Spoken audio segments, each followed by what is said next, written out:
Okay, we're at the last part of this wonderful book, Little Cliff and the Porch People, and a little research that I conducted earlier. E.B. Lewis, I believe that's Earl Bradley Lewis. I think he is 67 years old, an award-winning illustrator. He started in childhood. I think he was inspired by two uncle artists.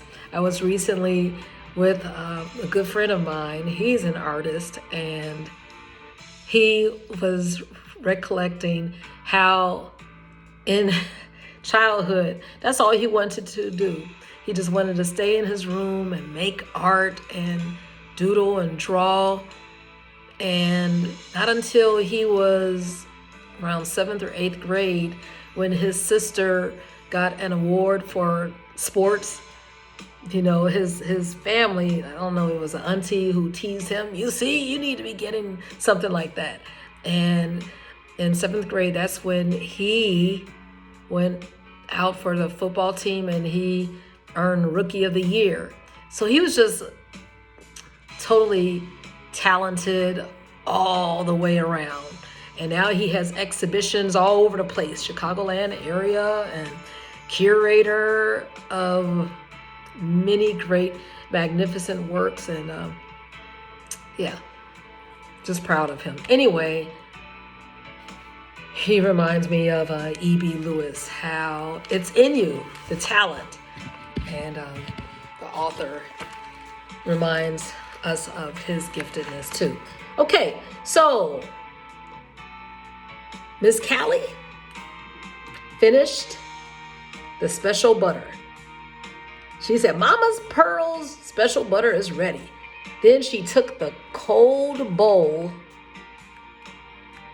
and turned it over on a saucer. Remember, little Cliff was sent on a mission by his grandmother, Mama Pearl, to get some special butter so she can make a special dessert for her wonderful son.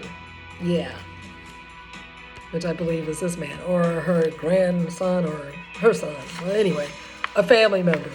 Okay.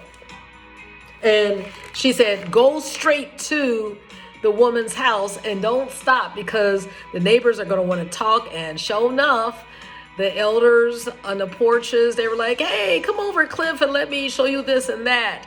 And he couldn't help but be respectful because his father told him, when you encounter one of the patriarchs or matriarchs in this area, you speak loud and clear and greet them.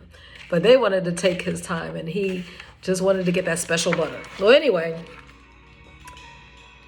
while Miss Callie wrapped the butter in a clean towel, little Cliff opened up his fist and showed her the dimes and nickels. Miss Callie took the coins and told little Cliff to scoot home. Now, focus. And he did, passing the same people on their porches. But they only waved as he ran back home with the special butter. Mama Pearl was standing on the front porch. Okay, she was waiting for him. Baby, Mama was getting worried. What took you so long? She asked as she reached for the butter. So little Cliff had to explain that Uncle Abe Brown, Mr. Boot Nanny, and Cousin Savannah had all stopped him. Now the other stuff came piling out of his pockets. The nutmeg, the vanilla flavor, and the jar with the grease. Because each person was giving him something special as ingredients for the special dessert. Yes, Lord, this will do just fine. That's what she said. The old skillet is red hot and smoking. I done already covered the potatoes with sugar, and now this. This is just what the skillet needs to make her magic, right?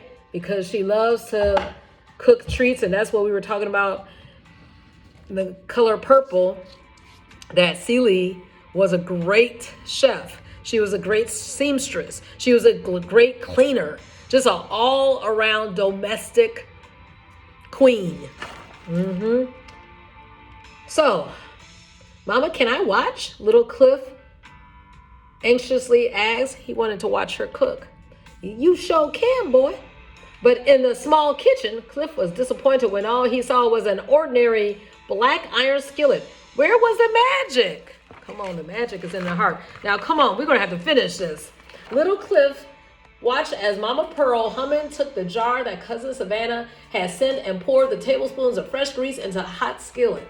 He jumped back as the grease made hot rain fly from the skillet. Mama Pearl laughed. Then she poured the whole bowl of sugar-soaked raw potatoes into the hot skillet, and what a sound they made. He watched real close as she took an old coffee top with punched-in holes and grated Uncle Abe's nutmeg right from the tree over the potatoes. They still looked the same to him. Now he watched as she poured in all the New Orleans pure vanilla flavor that Mr. Boot Danny had sent. The pile of potatoes still looked the same, but the smell in the kitchen was beginning to change. While he savored the aroma of mingled vanilla and nutmeg, Little Cliff watched as Mama Pearl took her large knife and cut off big chunks of the special butter. It fell on top of the potatoes and started to melt. She covered them, turned, and began to walk away. When it's going to do it, Mama? He asked as he trailed behind her. She just kept walking, but she did say, the skillet's magic works best when we leave it all to herself. Just wait. Yes, sir. Yes, sir. Just wait till supper. You'll see. Patience, baby. Little Cliff followed her voice out of the kitchen and then went outside to front porch to wait. Soon the good smells from the kitchen reached him on the front porch. Cliff could hardly stand it, but Mama Pearl was waiting on Poppy Joe. I see the car now. Running to meet his great-grandfather, he grabbed Papa Joe's hand as he got out of the car. Papa, we gonna eat candy potatoes, Cliff said as they walked into the house. Aww. Mama Pearl had already set the table. Little Cliff hoped that Papa Joe would not say a long prayer. His papa had almost finished when they heard a loud knock at the front door. Papa Joe looked at Mama Pearl, wondering who'd be coming to visit. Boy, go get that door. So those are his great-grandparents. When Little Cliff opened the door, was he ever surprised? Standing outside were all the Porch people he had met while on the way. Miss Callie's Uncle Abe Brown, Mr. Boot Nanny, and Cousin Savannah. They had come to taste the candy potatoes that had been cooked in the magic skillet. Of course, they felt they had added to the magic themselves. Papa Joe and Mama Pearl stood up and made room for them all. Everyone laughed and talked as Mama Pearl served them heaping plates of candied potatoes, cured ham, and corn and peas, turnip greens, and hot cornbread. Shut your mouth. She told them how Little Cliff had frowned at the taste of raw potatoes. So now they watched as he slowly took his first bite. This time he didn't frown. That frown was turned upside down. He could hardly believe how soft and sweet those cold, hard potatoes had become. He sat up in his chair and said, Mama, we ain't gonna ever get rid of the magic skillet. It works the best magic in the whole wide world. You sure right, boy, everyone said, laughing as they began to eat. And Little Cliff ate along with them. That's what I'm talking about. And here, it's a great picture of the author, Clifton Talbert. And he lives in Tulsa, Oklahoma. And here is E.B. Lewis. And he lives in New Jersey. Gifted men. We celebrate them. And, they say the color purple, does a lot of male bashing. But we celebrate. We celebrate these men. And they are wonders. And we thank them and celebrate the people that are in your life, especially the elders. And get to cooking, get to celebrating, get to sharing. All right. This is it. We made it. Have a good evening.